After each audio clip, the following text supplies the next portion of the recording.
G'day Bomber fans, hope the Hearts are okay. Stressful weekend, season 2024 is off to a start. I won't say a good start, it was a start. We get the win, but there's a lot to talk about today. There's plenty of positives, as there always are with a win, but some big worries that we need fixed before this next run of games. Before I get into the review, as always, leave your best on ground votes in the comments, 3-2-1 Brownlow style, Bomber players only, I'll tally them up. But while you're at it, I'm going to do something a little differently this year.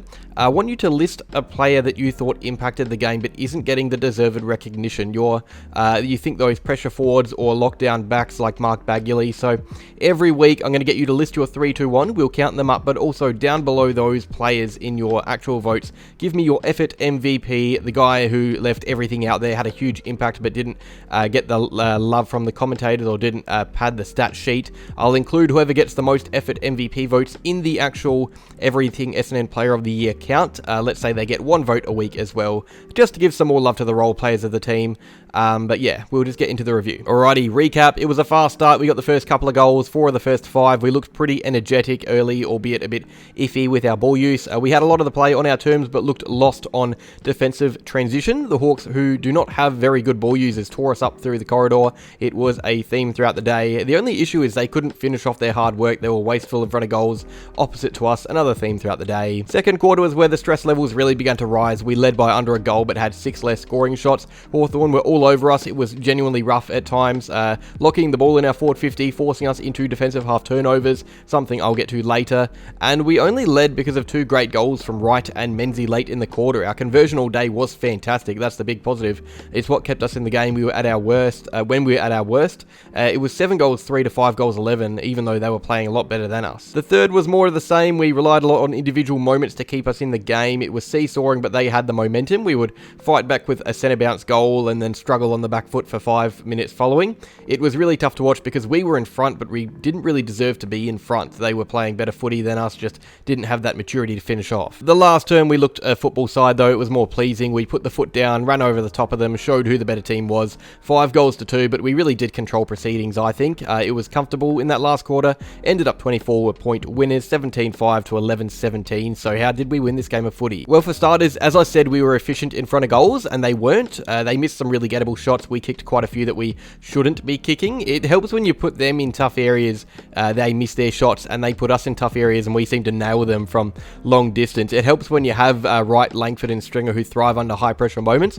And also, Matt Guelphy, I think, is a guy who set the tone early with the first goal of the game. This is a guy who's been crucified by us for his goal kicking, and he goes back and nails the first of the year from right on 50. That sets the tone, and from that moment, we probably only had 1 or 2 shots that resulted in collective groans from the crowd. Hawthorn had countless moments like that, and it's not even experience, because players that were missing for Hawthorn were Bruce and Gunston, players that are much older and more experienced than our forward line. Our midfield was decimated by injury. We had Draper, Parrish, Shield and Hobbs out, but we were ferocious and winning the battle there thanks to those B-tier guys. Well, not B-tier, that's harsh, but the guys lower down the pecking order. Hawthorn are a brute-filled team. Their engine room is stacked with muscle, but it didn't look that way. You had Perkins and Setterfield who were incredible in nullifying the impact of their most powerful midfielders while getting plenty of the ball themselves. Their tackling pressure was fantastic. And then you have Caldwell and Durham. It was super impressive to see our midfield so undersized in personnel, but get on top throughout the day. We kicked quite a few centre bounce clearance goals. We won territory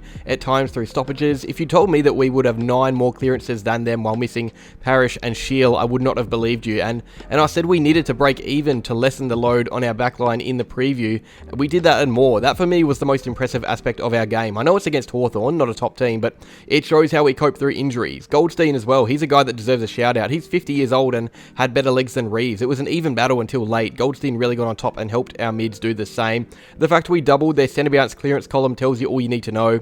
Actually, I don't even think it does tell you all you need to know. We had them on the ropes in the guts and had some easy centre bounce goals that they just couldn't defend. It was pretty impressive. Our pressure around the ground was just immense. A stat you love to see is more disposals and more tackles. It is basic under 14 stuff, but it tells you a lot about how the game is being played and who the hungrier team is. We had 17 more tackles despite having more of the ball, 14 tackles inside 50, forced them into over 50 clangers, and in saying that, they were probably the more efficient team still. We were shocking with ball in hand at times, but I don't think it was anything to do with their pressure. I think we almost invited pressure because of it.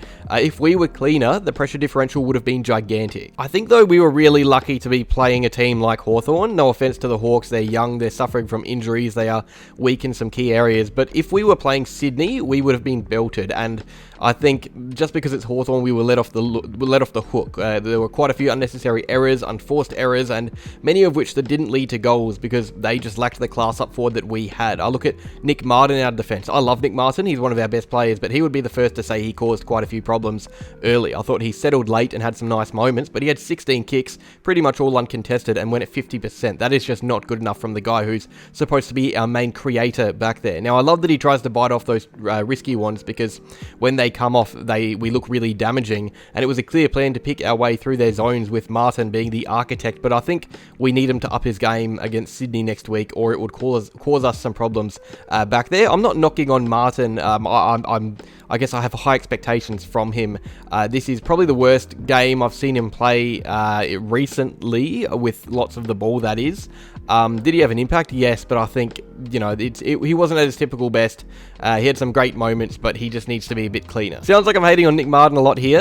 He's one of our most important players. It's not just him, though, but quite a few times our attacking defenders allowed Hawthorn's forwards to find way too much room out the back. The occasion that springs to mind the most is when Ginnivan pretty much jogged away from a ball watching Martin and got out the back to hit up Chol, I think, which resulted in a goal maybe. There were plenty more occasions like this, whether it was McGrath, Redmond or Martin, whoever it was roaming forward really. It did impact our structure defensively whenever we suffered a bad turnover, and that's something we got to watch against better teams, because Sydney are a team that can really damage through ball use the other way. We still look vulnerable to transitional play, and part of that is because of how attacking our defenders are. We look unable to defend it at times. Quite a lot of the time we kept multiple players away from the nearest kick in defence just to make us more solid down there, but all it did was give them more numbers around the ball to rebound. It's something that we need fixed, and I think Ridley's absence was huge. You don't have that calm, steady Ridley back there. I thought Cox was okay late in the game in, trying to play Ridley's role, but he isn't Ridley. I thought our game awareness at times was just atrocious. There were times when Hawthorn looked the more mature team. It was really frustrating. You look at the best teams in the league, they know how to play consistent footy as a group, but we do look quite lost at certain stages of the game, and it isn't new, whether it was unnecessary free kicks, sloppy skills, the inability to switch on after kicking a goal. I think when a game is seesawing that much, it shows that momentum isn't being held. We only managed to hold it late in the game, but before then we would have those big goals, those big moments, and followed up with lackluster efforts to concede a goal back and give Hawthorn hope, and that isn't what you want against a potential bottom 4 team. I think we were also exposed a little bit in defence on ground level, and luckily not every team in the league has a mosquito fleet that dangerous, but Ginnivan was running around with his own footy in the first half. Moore kicked 3 for the day, Bruce was busy but inaccurate, set up a few other goals, and Nick Watson didn't really have much of an impact, but still had moments that could have resulted in goals. When the ball hit the ground with congestion, I was always worried. I think we dealt with it well later in the game, but early, I was really sweating on every entry. If they were efficient, I think we would be talking about this a lot more as a fan base. All in all, though, it's a win. It's a very scrappy win. It's one that was realistically needed, though. Neither team's either unhappy or upset. Weirdly enough, I'm kind of undercover in some Hawks fan groups, and they seem happier with the result than us because of the way they played footy, which I think is fair. I think it's fair for us to be disappointed with the style of play, but pleased that we got the points. I think wins like this are always really telling, though, when you just aren't playing that well, but you get the job done. Those are always the most pleasing wins to look back on. So we got the 4 points.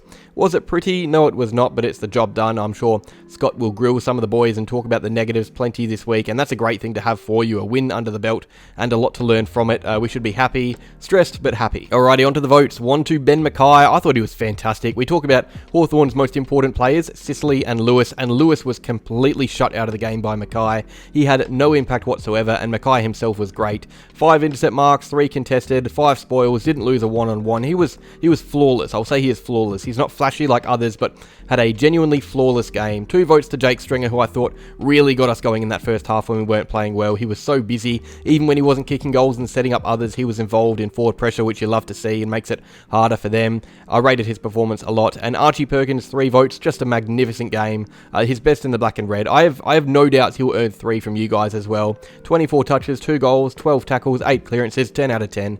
And my role player MVP has to be Matt Guelphy.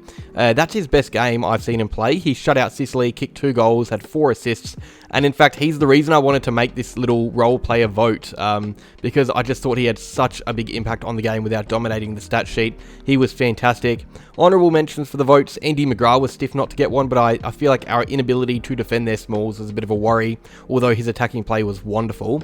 Merritt and Setterfield were really good. Goldstein was great. I thought Heppel was really active, might be missing some others. Leave your 3, 2, 1 in the comments down below, along with your role player of the match. That is that done though, I think. First review of 2024, or at least the regular season.